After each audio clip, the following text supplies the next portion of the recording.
Et salut à tous, ici Guillaume, j'ai l'immense plaisir de vous retrouver pour cette toute nouvelle vidéo. Et aujourd'hui on va parler de phishing. Phishing pour savoir ce que c'est, je vais tout vous dire dans cette vidéo. Et c'est parti. Alors dans cette vidéo nous allons donc parler de phishing. Phishing, qu'est-ce que le phishing? Le phishing c'est directement la fraude sur internet et nous allons parler de comment savoir s'y prémunir afin que quand vous payez avec votre carte bancaire, vous ne soyez pas fraudé dans le phishing. Alors tout simplement, vous avez peut-être donc vu sur internet, sur les réseaux sociaux, parler de phishing. Beaucoup de fameuses fintech parlent de phishing. Phishing, c'est-à-dire de fraude, qu'il faut être vigilant avec ces moyens de paiement sur internet quand on paye sur des sites internet ou quand on paye des factures ou quand on paye directement, directement sur internet. Voilà. Donc pour s'en prémunir, vous avez donc dû voir N26 que je vous parle ici. N26 avec la carte You. Voilà. Vous avez donc peut-être vu votre fintech qui vous parle de cela. Vous avez donc peut-être vu votre banque qui vous en a donc fait des petits retours en message sur les applications de votre banque.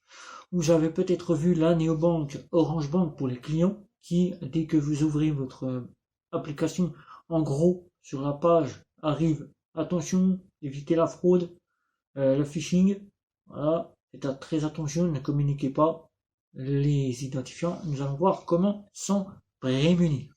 Il faut savoir que ce n'est pas que sur internet qu'on peut se faire pirater, il y a aussi derrière les terminals de paiement, puisque tout un tas de connexions se fait à travers les terminals de paiement, quand on va payer en boutique ou en commerce.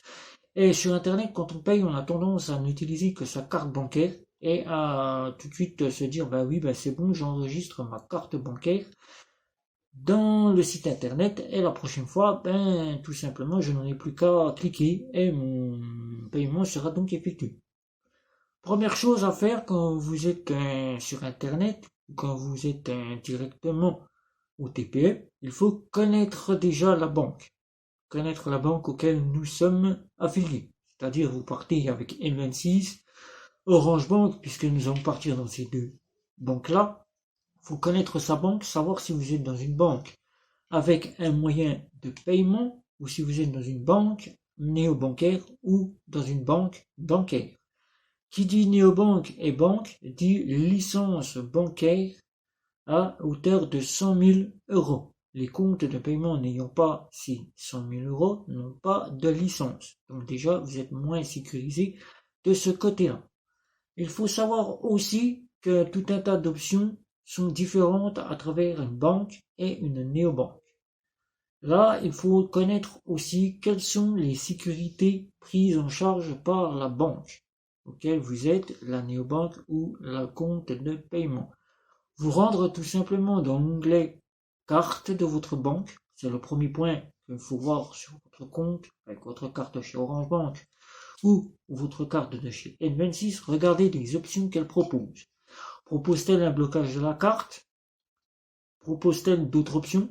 Si ce n'est que le blocage carte, vous serez donc sécurisé puisque l'ensemble de votre carte, c'est-à-dire votre carte complète, sera bloquée. Propose-t-elle de simples options telles que le blocage des retraits au DAB, les blocages de retraits à l'étranger? Propose-t-elle des blocages de paiement sur Internet? Propose-t-elle des blocages de votre sans contact? Si elle propose tout cela, vous pouvez déjà vous dire que vous avez un point de sécurité. Ensuite, il faut connaître le point de votre carte, c'est-à-dire comment va-t-elle réagir sur Internet. Va-t-elle réagir simplement je paye et le paiement est tout de suite activé? La banque vous propose-t-elle le 3D Secure? Maintenant, toutes les cartes, il faut savoir que vous avez le 3D Secure, c'est-à-dire la sécurisation par un code reçu par SMS. Mais là encore, si vous avez un fraudeur sur votre téléphone, il peut intercepter votre message et récupérer le code. Il faut être très vigilant à ce niveau-là. Moi, je n'utilise pas le 3D Secure, j'utilise d'autres options qui sont plus sécurisantes. Votre carte propose-t-elle le 3D Secure via l'acceptation par l'application c'est-à-dire que vous allez pouvoir recevoir votre 3D Secure via l'application. Si là c'était le cas, comme le fait Boursorama, comme le fait Monabank, ou comme le fait encore Orange Bank, vous serez donc dans une sécurité. C'est vous qui allez valider votre paiement, c'est donc valider votre 3D Secure. Votre 3D Secure se transformera en validation et c'est vous qui allez valider votre paiement. Vous n'aurez donc aucun souci à vous faire quand vous payez sur Internet. Ensuite, maintenant nous allons passer du côté connexion, du côté paiement au TPE, terminal de paiement, puisque je vais vous citer aussi celui-ci. Quand vous êtes au terminal de paiement, là encore il faut regarder à droite, à gauche, derrière vous, s'il n'y a pas un client ou une personne qui serait tentée de regarder ce que vous faites quand vous payez avec votre carte bancaire. Il faut savoir que maintenant, nous avons de nouveau un peu plus de liberté, c'est-à-dire que nous repartons vraiment dans des libertés, mais encore masquées, encore sous la contrainte de la crise sanitaire qui est toujours là. Il y a que les gens prennent maintenant leurs repères tels qu'ils l'avaient en 2019. Ils oublient un peu les gestes barrières, c'est-à-dire qu'à la caisse, ils s'entassent comme ils étaient entassés en 2019, tout en sachant que le Covid est toujours présent. Les distanciations ne sont plus respectées. Et là, une personne mal intentionnée, quand vous payez au terminal de paiement, peut directement, même une personne simple, récupérer vos numéros de carte bancaire. La caissière peut avoir un œil sur le TPE et elle aussi peut récupérer vos numéros de carte bancaire. La caissière ne sera peut-être pas tentée à voler votre carte bancaire, mais on ne sait jamais, elle peut quand même récupérer vos numéros de carte bancaire.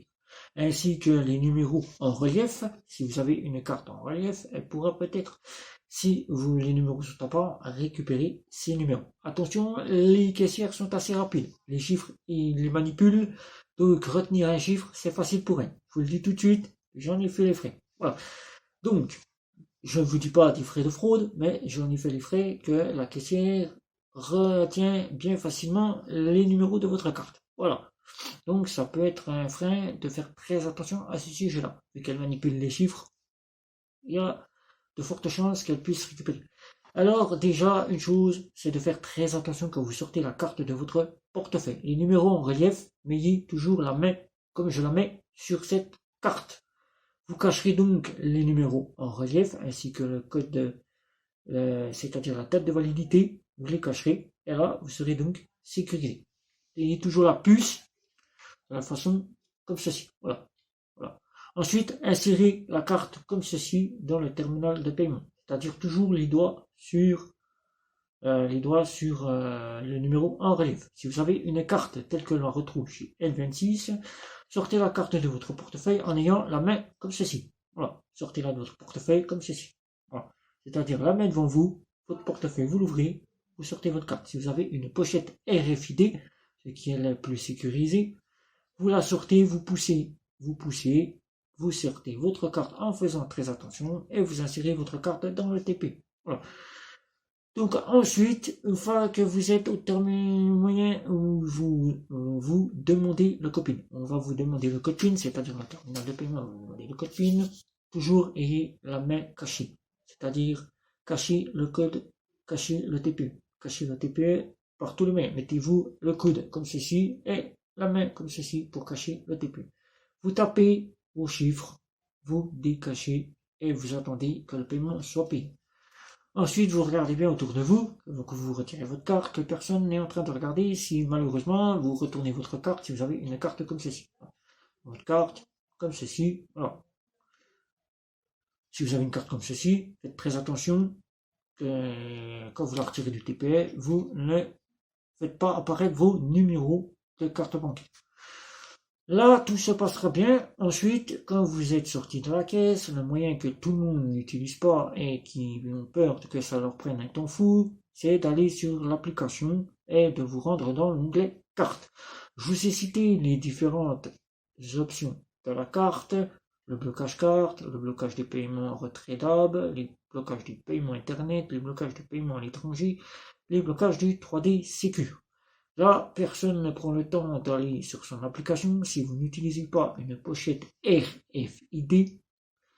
Là, la simple chose, c'est en sortant du terminal de paiement, le RFID, ou tout simplement d'aller sur votre application et de bloquer la carte. Vous n'êtes pas obligé de bloquer les options, mais un simple blocage de carte, votre ensemble de cartes sera bloqué. Vous partez dans une autre boutique, vous allez retourner sur votre application. Vous êtes bien là pour aller sur les réseaux sociaux, alors pourquoi ne pas prendre 2 minutes pour aller sur votre application et tout simplement verrouiller votre carte et la déverrouiller quand vous allez au TPE. Ça prend 2 minutes, ça prend 2 minutes et ça prend 2 minutes pour la débloquer. Donc si vous avez 2 minutes pour aller sur le réseau social pour que votre ami puisse avoir votre nouveau message, eh bien évitez d'aller voir votre ami pour qu'il ait le nouveau message. Prenez le temps de bloquer et de débloquer votre carte si vous n'utilisez pas une pochette RFID. Voilà. Donc ensuite, quand vous êtes sur la maison, vous faites vos achats sur Internet. La première des choses, c'est tout le monde s'empresse à ouvrir son ordinateur, son smartphone, ou bien sa tablette, et là, tout de suite, vont se rendre sur un site appelé Amazon, appelé Cdiscount, appelé autre, pour faire son achat. Ils ne prennent pas le temps de vérifier, puisqu'ils voient qu'ils arrivent tout de suite sur le site Amazon, et hop, je te fais l'achat, j'arrive au moyen de paiement, et là, je paye, et c'est fini. On n'en parle plus. Là, tout de suite, stop, je dis stop, stop. Vous êtes sur Internet, tout de suite, la première des choses à faire, c'est de regarder déjà la barre de recherche. La barre de recherche qui se situe tout de suite en haut. C'est là où vous allez taper www.amazon.com. Vous allez taper tout ce que vous voulez, vous allez taper tout ce que vous souhaitez rechercher pour aller sur les sites Internet. Là, vous allez donc regarder si le cryptage, le petit cadenas vert est là. Si le petit cadenas vert est là, vous devez avoir le HTTPS que je vais vous mettre ici. Voilà. Vous allez donc pouvoir voir que vous êtes bien sécurisé. Si vous n'avez pas de petit cadenas vert et que vous n'avez pas le HTTPS, quittez tout de suite, changez, mettez directement dans la barre de recherche https www.amazon.fr. Voilà, https://www.amazon.com, et là vous aurez votre véritable site qui sera présent. Des copies peuvent arriver, faites très attention. Vous aurez plein de petites publicités qui vous demanderont à chaque fois de cliquer et de cliquer. Vous ne serez donc pas en mesure d'être sur le site de chez Amazon. Et là, c'est la fraude, directement. Une fois que vous êtes arrivé au moyen de paiement, vous êtes bien sur le bon site, vous arrivez au moyen de paiement. Là, les moyens de paiement, c'est de regarder si vous avez plusieurs options proposées par le site. Si vous n'en avez qu'une, là, la seule chose à faire, c'est de regarder si elle propose le 3D Secure. Toujours indiqué, Verified by Visa, Mastercard, et là, vous pourrez donc être en mesure d'être sécurisé par le 3D Secure. Si cela n'est pas mis en place, n'est pas utilisé ce système-là. Regardez la deuxième option. Est-ce que si le 3D Secure Buy est là, je peux avoir une proposition par ma banque? Ma banque, c'est de voir avec elle si elle peut vous proposer des solutions de paiement. Votre banque pourra vous proposer des moyens de sécurité, c'est-à-dire des cartes virtuelles, soit par l'ajout d'une option, c'est-à-dire une carte e-bleu, si vous êtes dans une banque classique, avec la carte Visa, puisqu'il n'est que disponible ces cartes-là avec la carte Visa, c'est-à-dire un petit logiciel qui générera un numéro de carte Visa qui sera relié à votre carte Visa, et vous pourrez payer en toute sécurité. Si vous êtes dans une fintech, de vérifier que c'est une fintech, puisque maintenant toutes les fintechs arrivent avec de nouvelles options, de nouveaux engagements, et doit proposer des solutions, et donc propose, comme le fait Revolut, comme le fait N26 ou comme le fait Max pour moi, ou encore Bunk, des cartes virtuelles avec lesquelles ils ont des fois le même pouvoir que la carte là. Il suffira simplement d'entrer les numéros et une fois payé, vous bloquez votre carte, ou tout simplement comme le fait Revolut, génère un nouveau numéro, ou comme le fait Max pour moi. Ça s'appelle une carte virtuelle. Vous pourrez donc insérer vos numéros dans l'onglet carte, comme si vous payez avec votre carte, et là vous aurez le paiement qui sera donc effectué. Ensuite, de regarder si vous disposez du paiement PayPal. PayPal est oui la solution qui génère pas de numéro de carte bancaire, mais votre email et votre mot de passe. Votre carte bancaire est donc enregistrée sur un serveur sécurisé. Et là, la carte bancaire, vous entrez vos identifiants, le site internet va se connecter et bing, votre carte bancaire sera évidemment prise en charge et votre paiement sera effectué tout en sécurité. Ensuite, de regarder si vous avez la possibilité de faire des virements bancaires. Virements bancaires, c'est-à-dire de pouvoir donner votre IBAN et d'attendre que la commande soit prête pour que le virement soit effectué comme un virement, un prélèvement de facture que vous allez payer. Voilà. C'est donc une solution de sécurité. Si vous n'avez pas ces solutions-là, évitez tout simplement de vous rendre sur le site et de payer et de vous faire frauder. Ensuite, tout simplement, ne jamais donner les numéros à qui que ce soit, même si vous devez réclamer pour votre colis, si vous devez réclamer pour quoi que ce soit, ne jamais donner vos numéros de carte bancaire, vos identifiants de banque.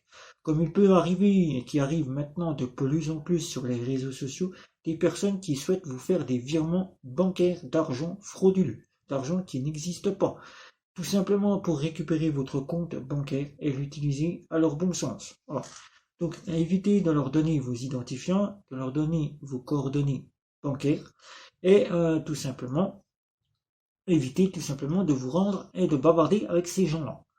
Ensuite, les emails que vous allez recevoir. Vérifiez bien l'adresse email de la provenance de votre banque. Si celui-ci ne correspond pas avec l'adresse email de votre banque, ne pas l'ouvrir. Ne pas cliquer sur le lien et ne pas répondre à cet email.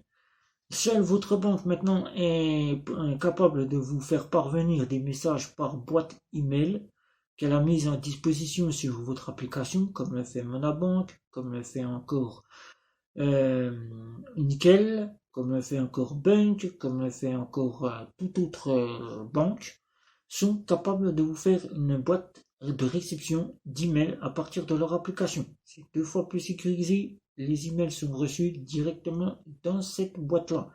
Vous avez donc à vous connecter à votre application et de cliquer sur la petite enveloppe et là vous aurez votre réponse de votre banquier. Ne jamais répondre au téléphone des personnes qui se font passer pour votre banque. Même si c'est véritablement votre banque, vous raccrochez et vous appelez votre banque. Vous appelez votre banque et vous demandez si bien et belle votre banquier vous a téléphoné. Si c'est le cas, ben oui, vous vous excusez auprès du banquier, vous lui dites que c'est pour éviter la fraude que vous avez raccroché en pensant que c'était un fraudeur. Il vous excusera et il sera compréhensif.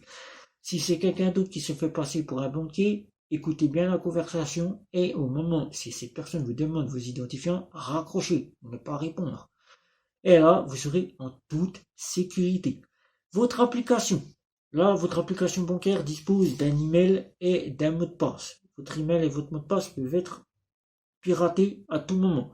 Vous faites pirater votre téléphone, le fraudeur peut pirater vos applications de banque. Tout simplement, il suffit simplement de vous connecter à partir d'un appareil, soit si la banque propose tout simplement une interface web, de vous connecter sur un ordinateur et de vite, très vite, changer votre email et votre mot de passe d'application. Je vous conseille de le faire chaque semaine pour être en mesure d'être dans une sécurité le mieux possible. Ensuite, pour vos paiements sur Internet, je vous invite que ce soit sur votre ordinateur, votre tablette ou votre smartphone, de placer un antivirus. Même si l'antivirus, vous nous dites que ce n'est pas valable, un antivirus peut tout simplement bloquer les virus les plus dangereux. Tout simplement de vous prémunir d'un logiciel qui s'appelle un VPN, Virtual Private Network. C'est un petit logiciel qui vous localisera dans une ville ou un pays voisin. Par exemple, si vous choisissez un serveur suisse, vous pourrez être dans un serveur suisse. Mais attention, n'utilisez que le VPN si vous devez vous connecter à votre banque.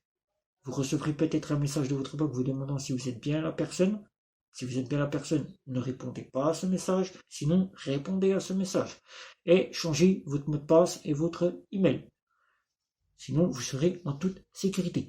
Voilà, Donc je vous ai donné à peu près les points les plus vitaux pour faire en sorte que quand vous soyez au terminal de paiement, que vous soyez sur Internet ou que vous soyez directement sur votre boîte email ou encore si vous recevez des numéros de téléphone qui se font passer pour votre banquier, d'être sécurisé en tout point contre le phishing. Et si vous avez des questions à ce sujet-là, ben, c'est sous la vidéo. N'hésitez pas à me laisser tous vos commentaires. N'hésitez pas à liker, à partager, à me retrouver sur les réseaux sociaux. Et vous abonner à ma chaîne. Sur ce, c'était Guillaume. Et je vous dis à la prochaine vidéo. Ciao, ciao, ciao.